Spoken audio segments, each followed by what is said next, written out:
तो आज हम बात कर रहे हैं एक महान राजपूत राजा भीमा सोलंकी जी के बारे में। भीमा सोलंकी गुजरात के राजा अजयपाल सोलंकी के पुत्र थे। अजयपाल सोलंकी की 1175 में मौत हो गई, जिसके बाद उनका बेटा मूलराज सोलंकी राजा बना। मूलराज सोलंकी मात्र 10 साल के ही थे जब वो राजा बने। 1178 में मोहम्मद गौरी ने सोलंकी राजपूतों के कंट्रोल में आने वाले हिस्से सिरोही पर हमला कर दिया। अभी लड़ाई चल ही रही थी कि मूलराज सोलंकी जो भी बच्चे थे उनकी महल में ही मौत हो गई। उनके बाद मूलराज सोलंकी के भाई भीमा सोलंकी गुजरात साम्राज्य के राजा बन गए, जो खुद भी उस समय बच्चे ही थे। भीमा सोलंकी ने गौरी की सेना को बहुत बुरी तरह से परास्त किया और गौरी को कैद करके अनिलबारा लाया गया, जहां उसने जाला सरदारों के सामने झुककर माफ़ी मांगी। उसे माफ़ कर दिया गया। इस युद्ध में गौरी के 10,000 से भी ज़्यादा सिपाही मारे गए। इस विजेता का बहुत बड़ा कारण भीमा सोलंकी की माता नायका देवी और जाला राजपूत सरदार थे।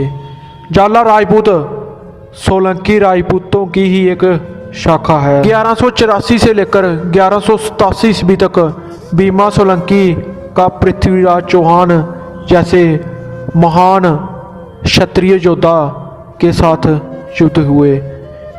इन युद्धों का कोई साफ प्रमाण तो नहीं निकलता, लेकिन ये सच है कि राजपूत सम्राट पृथ्वीराज चौहान ने भीमा सोलंकी के राजा के कुछ हिस्से को अपने राज्य में मिला लिया था। 1192 ईस्वी में गौरी ने दिल्ली और अजमेर को धोखे से जीत लिया। उसने 1197 में 20 साल पहले भीमा सोलंकी से मिली पराजय का बदला लेने के लिए अपने सेनापति कुतुबुद्दीन को गुजरात राज्य पर हमला करने के लिए भेज दिया। उस समय भीमा सोलंकी के राज्य में बहुत से सेनापतियों ने बगावत करना शुरू कर दी थी। भीमा इनकी बगावत को कुचलने में बहुत व्यस्त थे और उस समय अपनी राजधानी अनिलबाड़ा नहीं थी। इसलिए कुतुबुद्दीन ने अनिलबाड़ा के किले को जीत लिया और वहाँ अपने सरदार को गुजरात के गवर्नर के रूप में बिठा दिया। लेकिन 9 मार्च 1197 में बस 1 महीने बाद ही भीमा सोलंकी अपने सेनापतियों की बगावत को ख़त्म करके अनिलबाड़ा वापस आए और वहाँ के तुर्की सेनापतियों को बहुत बुरी तरह से पीट कर वापस दिल्ली भेज दिया और गुजरात पर फिर से सोलंकी राजपूतों का ही राज हो गया। इसके बाद तुर्कों ने कभी भी दिल्ली और अजमेर से आगे बढ़ने की हिम्मत नहीं जताई। 1197 ईस्वी से लेकर 1242 ईस्वी तक अगले लगातार 45 साल भीमा सोलंकी को उन राजपूतों के साथ युद्ध करना पड़ा जो उनके राज्य को कमज़ोर करना चाहते थे।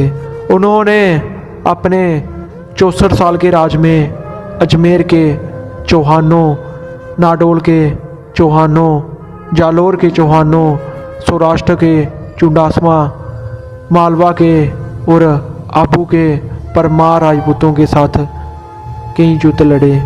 इसके अलावा उन्होंने तुर्कों के साथ साथ देवगढ़ी और सौथ के राजाओं के साथ भी युद्ध लड़े।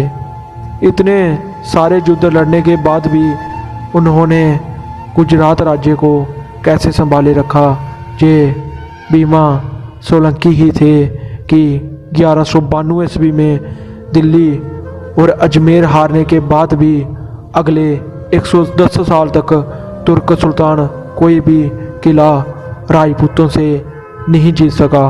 1336 ईस्वी में सिसोदिया राजपूतों ने भी अजमेर को तुर्कों से वापस जीत लिया था।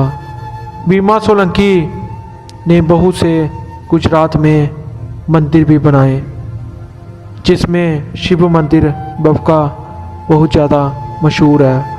अपनी पीक पावर पे उनका राज पूरे गुजरात के साथ राजस्थान के आधे राजपूताना पर था। 1242 ईस्वी में बीमा सोलंकी की मौत हो गई और 2 साल बाद 1244 ईस्वी में सोलंकी राजपूतों की एक शाखा बाघेला राजपूतों ने पूरे गुजरात राज्य पर अपना राज स्थापित किया। उनका एक मुख्य कारण राजपूतों से युद्ध करने का ये भी था कि वे सभी राजपूतों को इकट्ठा करके पूरे देश पर शासन करना चाहते थे। लेकिन इतिहास में इस गुमनाम राजपूत योद्धा का नाम ही क्षत्रियों ने बुला ही दिया।